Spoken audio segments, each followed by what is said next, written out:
ओम श्री गणेशाय नमः। देवियों और सज्जनों, स्वागत है आपका आपके अपने YouTube चैनल में। और आप देख रहे हैं ज्योतिष चर्चा। बहुत लोगों का आग्रह और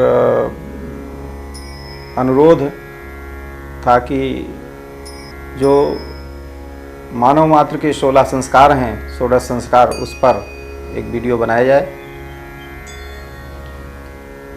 तो हम उपस्थित हैं आप लोगों के सामने 16 संस्कार पर चर्चा करने के लिए। गणेशं शंकरं विष्णुं देवीं त्रिपुर सुंदरीं प्रणम्य गुरुपादाब्जे भास्करं च षडाननम्।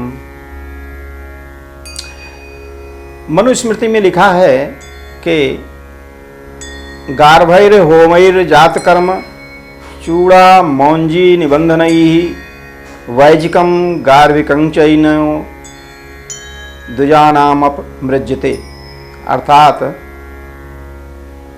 द्विजों के जो गर्भाधान हैं, जात कर्म हैं, चौल और उपनयन आदि जो संस्कार हैं, इनके द्वारा जो बीज गर्भादि जन्य सभी प्रकार के दोष हैं और पाप हैं, वो इन संस्कारों के द्वारा उनका अपमार्जन होता है। सबसे पहले ये जान लें कि संस्कार कहते किसे हैं। तो लिखा है संस्करणम सम्यक करणम व संस्कारा। संस्कार जो ठीक प्रकार से किया जाने वाला कार्य है, व्यवहार है, उसे संस्कार कहते हैं। अब संस्कार वो चीज़ है, सबसे पहले एक व्यवहारिक ज्ञान समझ लें। जैसे सामान्य रूप से कोई कागज होता है, कागज का टुकड़ा होता है, उस कागज की कीमत 2 रुपये, 4 रुपये, 5 रुपये अथवा उससे कम। लेकिन उसी संस्कार, उसी कागज पर जब किसी प्रकार का नोट छाप दिया जाता है, जैसे ये आपके सामने है, ये एक छोटा सा टुकड़ा है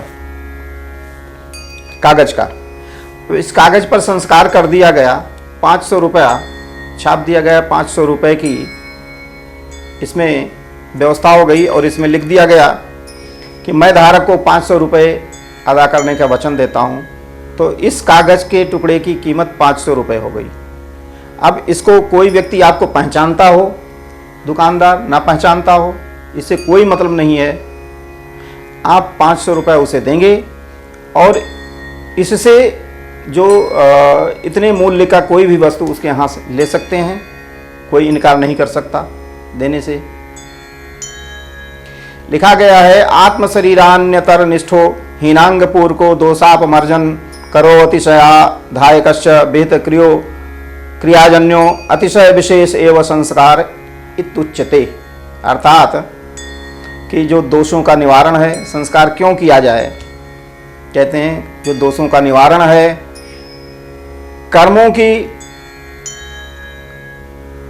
जो त्रुटि है उसकी पूर्ति करते हुए शरीर और आत्मा में अतिशय गुणों का आधान प्रतिष्ठान करने वाले जो शास्त्र विहित कार्य हैं, क्रियाकलाप हैं, कर्मकांड के द्वारा जो उद्भूत उत्पन्न होने वाले अतिशय विशेष को ही संस्कार कहते हैं, जो व्यक्ति में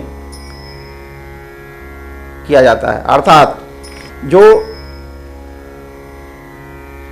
व्यक्ति के अंदर कमी रह जाती है, दोष इत्यादि रहता है, उसको अपमार्जन करने के लिए और अतिशय गुणों का आधान करने के लिए जो प्रयोग है, शास्त्रविहित कर्म हैं, क्रियाकलाप हैं, उन्हें संस्कार कहते हैं। इस प्रकार जैसे मैल है, दोष है, दुर्गुण है, कमी है या त्रुटि है, इन सब का निवारण करके शारीरिक और आत्मिक अपूर्णता की पूर्ति करते हुए जो गुणातिशयों या सद्गुणों का आधान या उत्पादन उस व्यक्ति के अंदर है, जो अच्छे गुण हैं उसके किसी कारणवश ढके हुए हैं उनको उद्भूत करना, उत्पन्न करना संस्कार कहलाता है।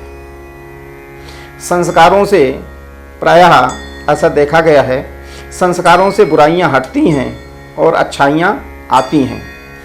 जैसे किसी बच्चे को देखा आपने कोई गलत काम करते हुए तो कहते हैं यही संस्कार हैं तुम्हारे, आप भी ऐसा बोल देते होंगे। तो ये संस्कार जो है अति आवश्यक होता है।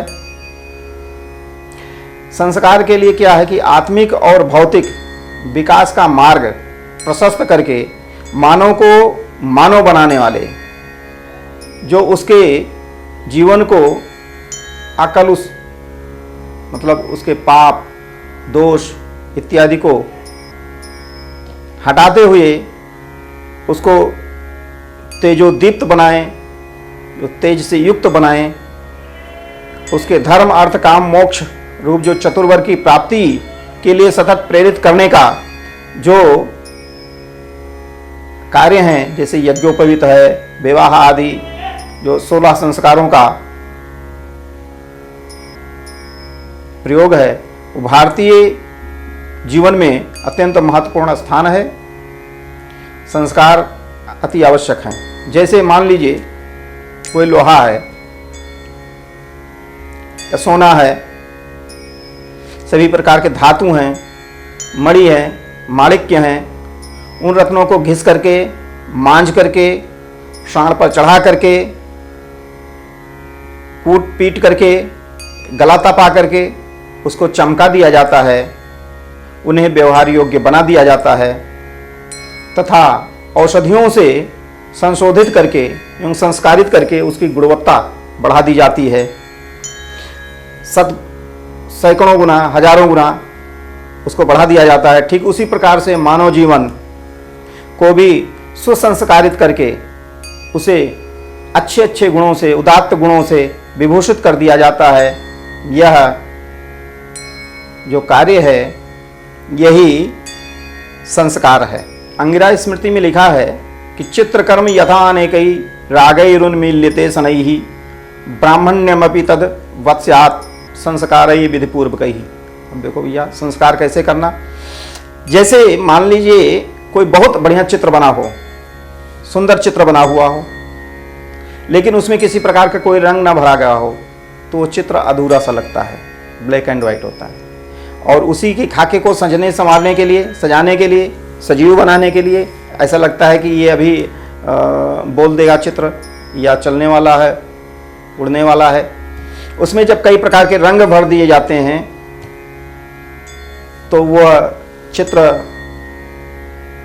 अलग प्रकार से चमकने लगता है, उसका सौंदर्य बढ़ जाता है। ठीक वैसे ही ब्राह्मण्य के विकास अथवा चरित्र निर्माण के लिए जो विधि पूर्वक किए गए कार्य हैं, शास्त्रविद कार्य हैं, वो संस्कार अति आवश्यक हैं।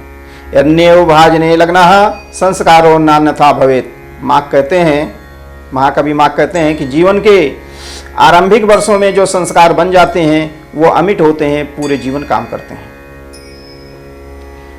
अब आप देखें कि प्रायः जो संस्कार होते हैं 16 संस्कारों में से 10-12 संस्कार तो ऐसे हैं कि 8-10 वर्ष की अवस्था में ही पूरे हो जाते हैं, पहले ही संपन्न करा दिए जाते हैं। संस्कार करते समय जैसे देवताओं की पूजा होती है, यज्ञ होता है, हवन होता है, वेद मंत्रों का घोष होता है, शंख बजती है, घंटी बजती है आदि से जो संपूर्ण वातावरण है वह पवित्र हो जाता है, सात्विक हो जाता है एवं आध्यात्मिक भावनाओं से पूर्ण हो जाता है। वहाँ पर बैठा हुआ हर व्यक्ति, सबके व्यक्ति के मन के अंदर, सभी लोगों के अंदर ये सात्विक गुणों का संचार होने लगता है।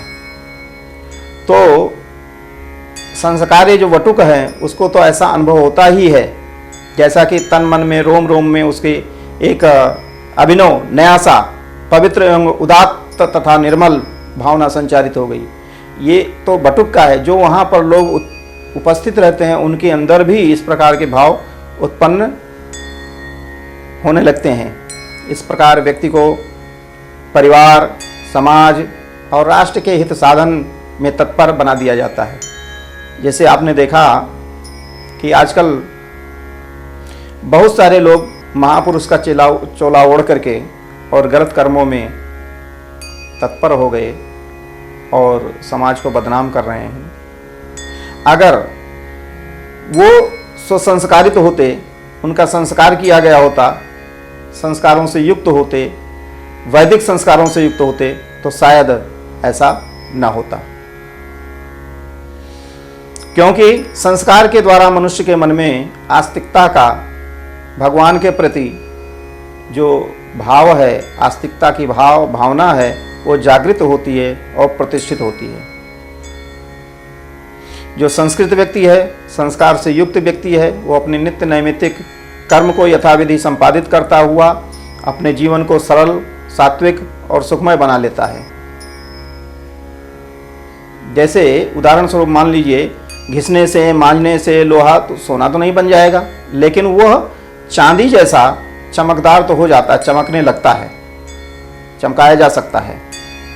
और उसमें ऐसे गुण उत्पन्न किए जा सकते हैं कि उसमें जंग ना लगने पाए या उसमें कोई मलिनता ना आने पाए। ठीक वैसे ही मानव के जो पूर्व जन्म के संस्कार हैं, पूर्व जन्म का प्रभाव है, जन्मांतरीय जो संस्कार हैं, उनको भले ही पूर्णतः नष्ट ना किया जा सके, बदला ना जा सके, लेकिन किंतु उनके दोषों को, उनकी मलिनताओं को काफ़ी हद तक अपमार्जन किया जा सकता है, ठीक किया जा सकता है।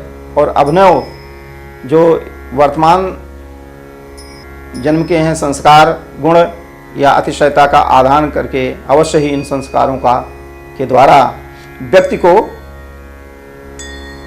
सही मार्ग पर लाया जा सकता है। जैसे मान लीजिए कोई व्यक्ति है, पिछले जन्म में वो किसी पशु योनि में रहा है जीव, इस योनि में मनुष्य योनि में आ गया, तो पिछले जो मनुष्य योनि का प्रभाव है वह प्रायः गंदगी में बैठने का, गंदगी में लौटने का, वैसे उटपटांग खाने पीने का, व्यवहार करने का, लड़ाई करने का उसका स्वभाव बना रहेगा। लेकिन जब वो संस्कार युक्त हो जाएगा, संस्कार कर देंगे आप,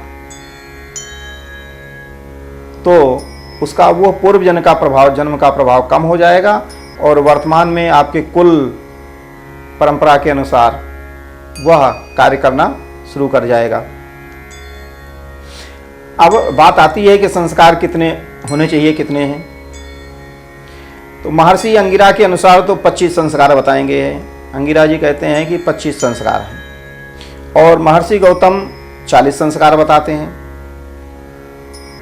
किंतु वर्तमान समय में या हमारे भारतीय समाज में सर्वथा और सर्वमान्य जो संस्कार हैं वो 16 संस्कार हैं, जिनकी चर्चा की जाएगी यहाँ पर। वो वैज्ञानिक भी हैं और सर्वमान्य भी हैं और उपयोगी भी हैं। शेष सारे संस्कार उसी संस्कार के अंतर्गत आ जाएंगे। संस्कारों में कुछ संस्कार ऐसे होते हैं जो बच्चे के जन्म के पहले ही हो जाते हैं, वो प्राग जन्म संस्कार कहलाते हैं। कुछ संस्कार ऐसे हैं जो शैशवावस्था में होते हैं, वे शैशव संस्कार कहलाते हैं। कुछ संस्कार ऐसे हैं जो शैक्षणिक काल में संस्कार कहलाते हैं, वो शैक्षणिक संस्कार कहलाते हैं। और कुछ संस्कार ऐसे हैं जो गारहस्थ जीवन में प्रवेश करने समय, गृह प्रवेश के समय कराए जाते हैं, वो गारहस्थ संस्कार कहलाते हैं। तो सबसे पहला जो संस्कार है वह संस्कार है चतुर्थी कर्म या गर्भाधान संस्कार। ये नंबर 1 आप नोट करें।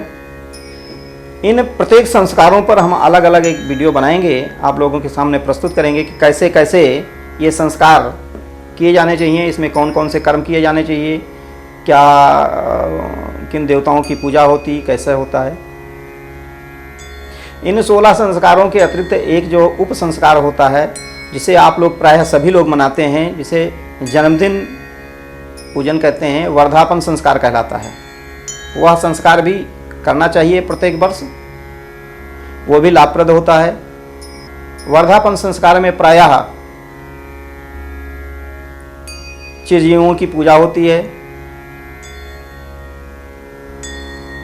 जो सप्त चिरंजीवी हैं उनकी पूजा होती है, 8वें मार्कंडेय जी उनकी पूजा होती है, और भी कुछ पूजाएं होती हैं। तो इस प्रकार से जो पूजा होती है, नंबर 1 चतुर्थी कर्म या गर्भाधान संस्कार। दूसरा है पुंसवन संस्कार, जो लिखा गया है मासे द्वितीय तृतीय वा, दूसरे महीने या तीसरे महीने में पुंसवन संस्कार होता है गर्भाधान के बाद। तीसरा संस्कार होता है सीमांतोन्नयन संस्कार।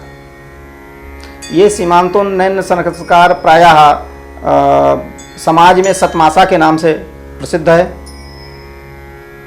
शास्त्रकार तो कहते हैं 6वें या 8वें महीने में किया जाना चाहिए, लेकिन समाज में ये 7वें महीने पर सतमासा के नाम पर जाना जाता है। इसमें गूलर, सेही का कांटा, सूत भरा जो तकुआ होता है, पीपल की खूंटी होती है, इत्यादि का प्रयोग किया जाता है।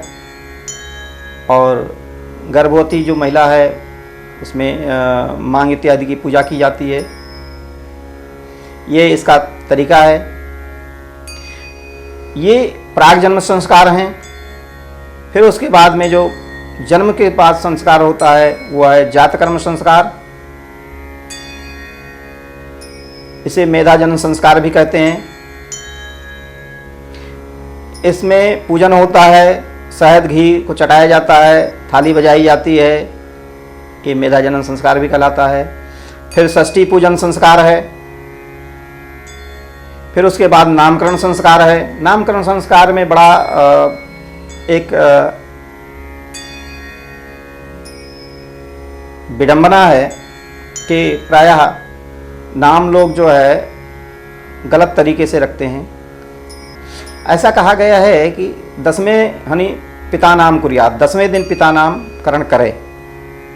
अब ये नहीं है कि कोई अन्य व्यक्ति करे, पिता करे, पिता के घर में पिता के पिता हों वो करें, जो घर के लोग हैं वही पिता नामकरण संस्कार कर सकते हैं, करना चाहिए। अगर पुत्र का जन्म हुआ है तो 2 अक्षर या 4 अक्षर वाले नाम रखे जाएं।